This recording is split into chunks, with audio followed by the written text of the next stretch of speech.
Aloha everybody, we are back and we are getting ready to make some drinks. What are we making today? I don't know, you know what? I think we should make a painkiller.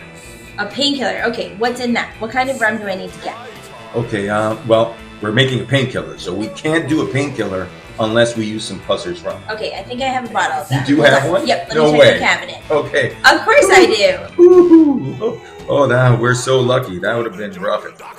What else is in it?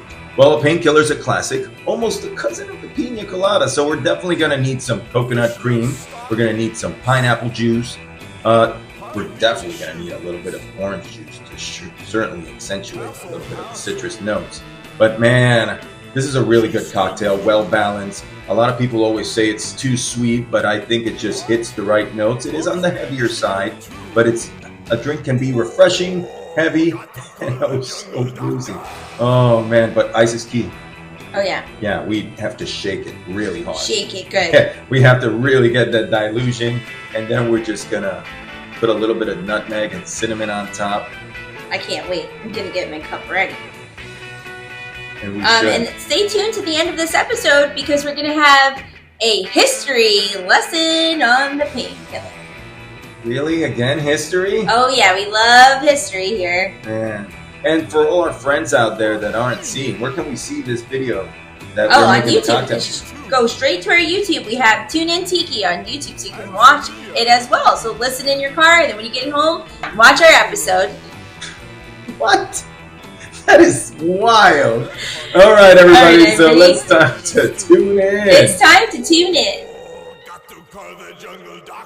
Welcome, Tiki enthusiasts and curious minds, to another exciting episode of Tune In Tiki. We're your hosts, the Jersey Pineapple and Dr. Diz. And today we're shaking things up with a special guest who's an expert in the art of cocktails. Joining us is Garret Richard, the author of Tropical Standard. Get ready to embark on a journey through exotic flavors, creative mixology, and the world of crafting unforgettable drinks. Whether you're a seasoned bartender or just a curious sipper, this episode is sure to quench your thirst for cocktail knowledge. All right. Thank you for joining us, Garret.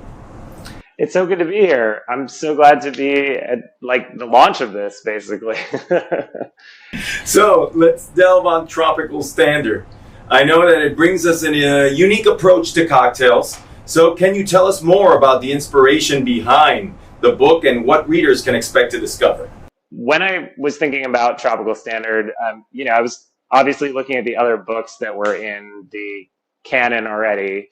And Smuggler's Cove does a really great job of talking about rum, and Jeff Berry's, multiple books that I've studied, a lot of my whole life, are great on history and archiving and, really taking you back to the, era that these drinks were created in. But I felt like there was really a need for a book that talked about technique and that could really explain to somebody what flash blending is, how to do it, what are the mechanics of it, how can you make a good frozen drink, and what are the steps for that.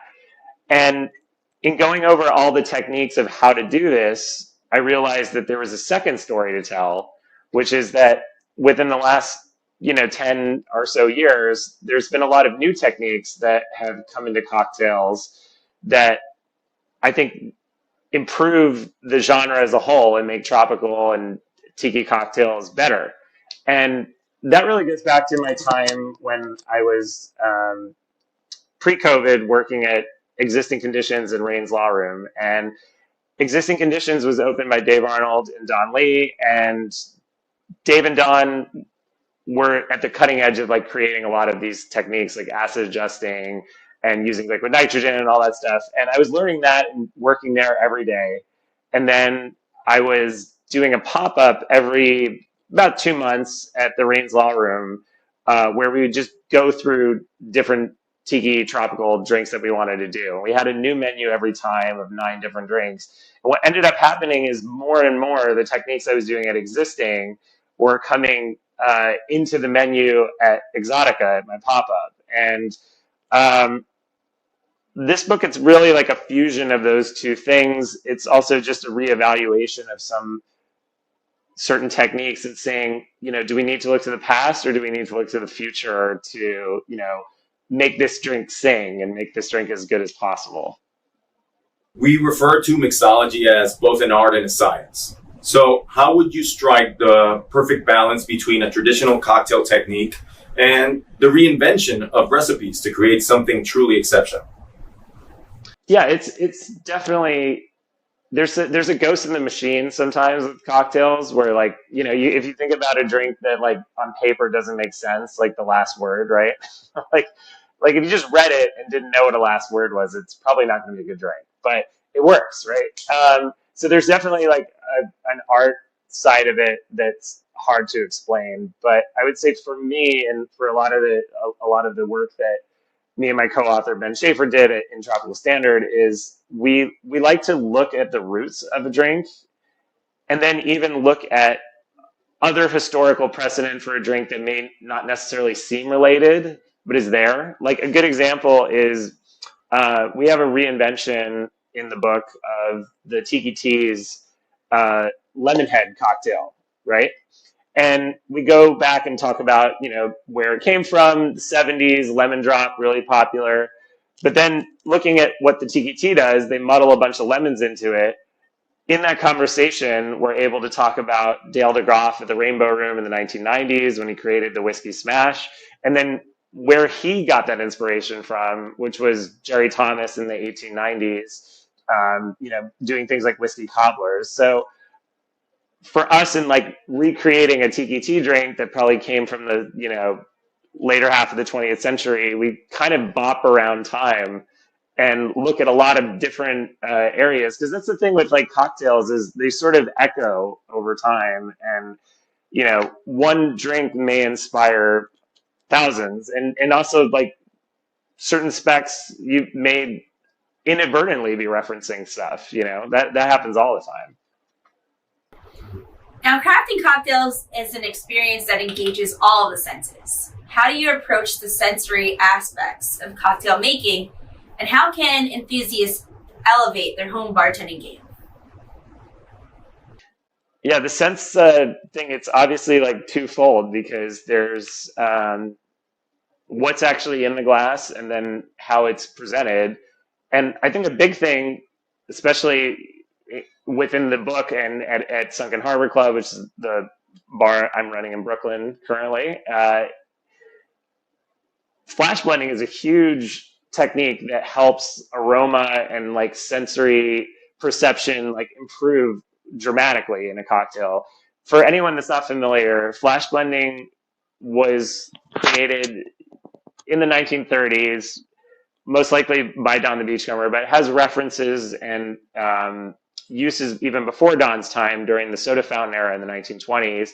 And the Hamilton Beach Flash Blender was created in the early 20th century around 1919. The first one was called the Cyclone. But the cool thing about a flash blended drink is it's basically an electrified swizzle stick that you put your cocktail in, it froths up the drink, and it puts a ton of air and a lot of texture that you wouldn't necessarily have in a shaken or a stirred cocktail.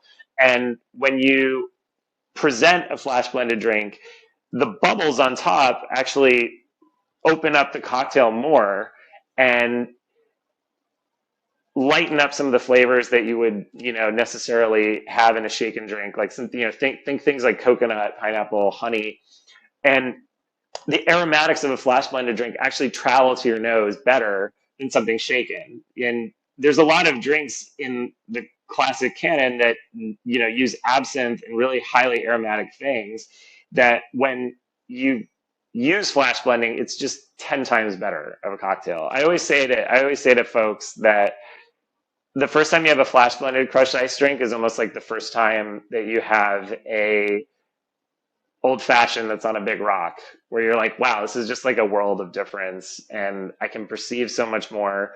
So I'd say that's a big thing. I do love with like aromatics, I do love playing with like spraying absinthe on the side of a glass or even scenting mint. On my book tour, I was able to do the Bamboo Room in Chicago, which is the smaller room at Three Dots and Dash. And one of the cocktails, we actually scented the mint with macroot lime oil. So like when you went into the drink, you were actually able to perceive the lime even before you got to taste it, which is really cool. And that's a trick we talk about in the book, and we picked up from Audrey Saunders. When she was running Pega Club, she would sometimes spray essential oils on coasters or napkins. And maybe that flavor wasn't even necessarily in the drink, but it was kind of an accent. And I think that's a really cool thing. You don't see that too often. Wow. I know that in your book, you cover a massive range of cocktail recipes. So can you share with us one that is a favorite of yours in your book, Tropical Standard, and give us a glimpse of the flavor, the profile, and preparation? Yeah, absolutely. It's hard because there's 84 recipes. And then, there's beyond just the recipes for the cocktails, there's like sub recipes for syrups and stuff, which has been cool to see online, people using the syrups outside of the book and just adapting them to their own recipes. But I digress. Okay, so I'll say two because I just can't pick one. But if I was to do something that's sort of like, I'll do a new school and old school. New school, I would say especially I've been making it a lot on the tour, so I've been drinking it, is I really love the Bay of Pigs cocktail. It's when we wrote Tropical Standard, we wanted to have a section of stirred tropicals because it's kind of a genre that doesn't really exist, classically speaking. Like, there's a few. There's the El Presidente, the tea punch is kind of a stirred drink, but it's a brand new genre, and in terms of thinking about things like Campari and vermouths and all that stuff. And the Bay of Pigs is essentially, it's an old fashioned that uses all the flavors of a Cuba Libre. And the sweetener in the old fashioned, we use the grog concentrate that we use also in the Navy grog in the book. And that's a lot of archaeology to remix the secret Trader Vic's grog concentrate. But yeah, we basically build it with an aged rum and a light rum, and then we stir it with some lime cordial, the grog concentrate, some Angostura bitters, and the very smallest amount of tonic syrup, because tonic syrup kind of gives it this nice bitterness and kind of replaces the effervescence that isn't there in a normal Cuba Libre. But it's cool because it's a stirred drink that has a lot of acidity. There's acidity from the lime cordial, and it kind of makes people's head shake a little bit and go back for more, which is really cool. And I would say the classic old school drink that I really love is the Blue Hawaii. Even way before Tropical Standard was even an idea, at Exotica, it was probably one of our most popular drinks. We had it on the regular menu at Rain's Law Room. I was able to do a couple articles with Punch about the Blue Hawaii, and I made it a lot for myself during the pandemic when all we were doing was making cocktails. So I knew it had to be a part of the book, and I think it has a special place because Harry Yee was trying to create cocktails that were identifiably Hawaiian and not necessarily from the continent, and that were unique to him. And to be able to then tell that story and then update it and remix it, I think it's a privilege. So yeah. The 1970 classic that originated from the British Virgin Islands. Now, it was created by Daphne Henderson at the Soggy Dollar Bar, a bar known for guest docking and swimming straight to her and placing their wet soggy dollar bills on top. Now, with the success of the bar, Daphne decided to make her own concoction, so she grabbed Pusser's rum, made this fancy cocktail, and it was a huge success. Now, here's where the controversy starts. Charles Tobias, owner of Pusser's Rum, requested for years to get the recipe of this cocktail. Now, she wouldn't budge. She would not give out such information, but somehow he managed to get a drink in his hand that he was able to reverse engineer. And by doing so, he presented it to her. And guess actually enjoyed it just as much. So he patented the drink, and now we all enjoy the Painkiller, of course made with Pusser's rum. Now you can make a painkiller with any rum, just don't call it a painkiller. Something that I always like to talk about the Painkiller, especially on the profile and how it tastes when guests come, because it's heavily associated with a nice beach, refreshing pool cocktail. So, taking inspirations from the Pina Colada, we must always acknowledge that they're both cousins tied to the hip. It takes a little bit less of the creamier notes of the coconut cream. It definitely raises the par by raising the citrus notes with fresh pineapple and orange. And you immediately get that aroma that accentuates heavily with the hints of nutmeg on top. And oh so boozy. Oh, it's like you get a meal in every cup. For those who are new to mixology, starting can feel a bit overwhelming. What advice do you have for beginners who want to dive into the world of crafting their own cocktails? Yeah, I would say obviously this book is almost like an intermediate cocktail book, but I have had a couple of people that have basically started with this book and have been really happy with the results. So there are like some small little things that we teach that I think improve like home bartending game immediately, which is great. Small things first, I would say, is having a good focus on ice at home will help you significantly. In the book, we talk about sort of different sizes of ice and what types of ice work when. But like a good example is if you want to up your shaken drink game at home and have it be even better than some of the cocktail bars you go to in your city, shake with one big cube of ice and then 2 small cubes of ice. This was our house shake at existing conditions. It's something that Dave Arnold tested on stage with like a million different bartenders and then landed on this style. But basically the idea is that the big cube is going to aerate your cocktail, provide a lot of texture. But if you just had the big cube, you would be shaking like crazy, and you may not get enough water. The small cubes will break down while the big cube is going around in the shaker and give you the proper water content that you need, the proper chill that you need. So you're getting the best of both worlds. And thanks to Amazon and a million different cocktail bar gear websites, it's pretty easy to make big cubes at home now. You can get a silicone mold, something that's about 2 inches, perfect to shake with. So I would definitely say that's a big step.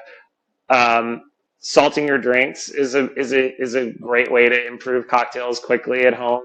And we talk about salt pretty extensively in Tropical Standard. It's in most of the recipes, but the quick answer is that you have a lot of different flavors that go on your tongue, right? Bitter, sweet, sour, and salt is a really good way to connect all those layers in your tongue and help you perceive the bitterness and the acidity of a lime with the sweetness of a syrup and separate those layers out on your tongue a little bit better. My bartenders say this all the time when people ask about salt, but the quick answer is you salt your food. Why would you not salt your drinks? I would say ice and salt is a great way to start. Yeah, in our seminar, you were saying that you have a saline wash that you do, and that's so awesome when it comes to like salting your drinks. So, which is super quick to make. It's only it takes 1 minute, if you have a scale. But if you're at home and you're only making drinks every once in a while, you can pinch salt in there. The reason we make the saline solution is 1, to measure it better, and 2 is because bartenders' hands are usually wet. So now. I know innovation often stems with experimentation. So can you share an instance where you pushed the boundaries of traditional mixology and came up with a surprising yet delightful cocktail combination? Yeah, there's some weird drinks in the book. but a few that have paid off. Obviously, the ones that didn't aren't in the book.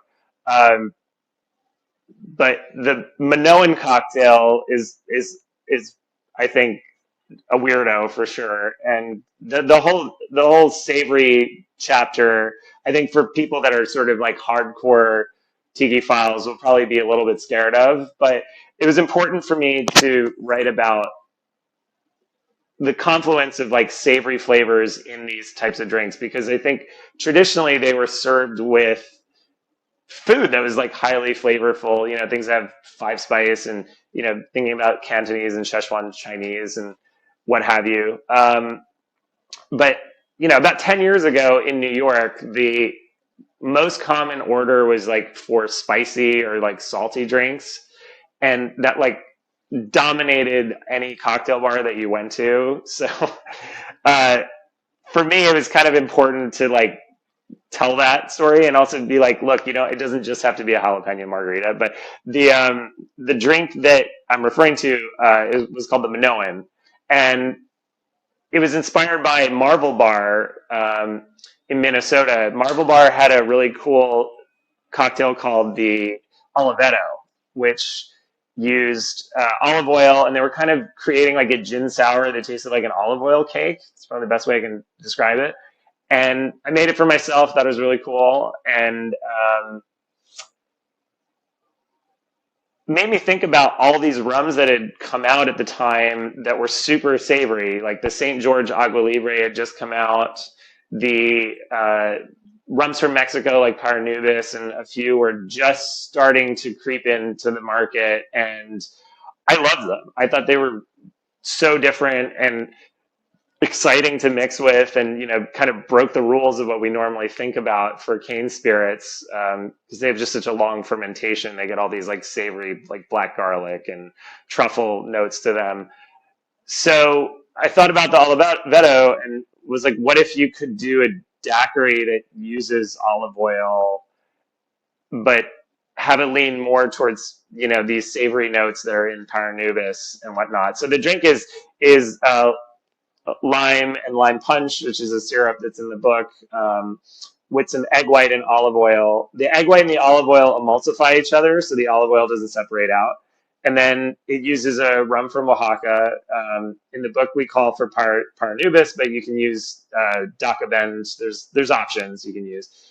And then a little bit of olive brine, actually, instead of saline solution. And it sounds insane, but I served it at the Bamboo Room as the final course, and everyone was like so surprised and so delighted by it. And the texture of like olive oil and egg white together is like, it's almost like coming off of a Guinness tap. It's really incredible, and the drink plays into all those notes that are already in the spirit. And I think having like this sort of like salty, almost like briny daiquiri sour, it works. It's weird though.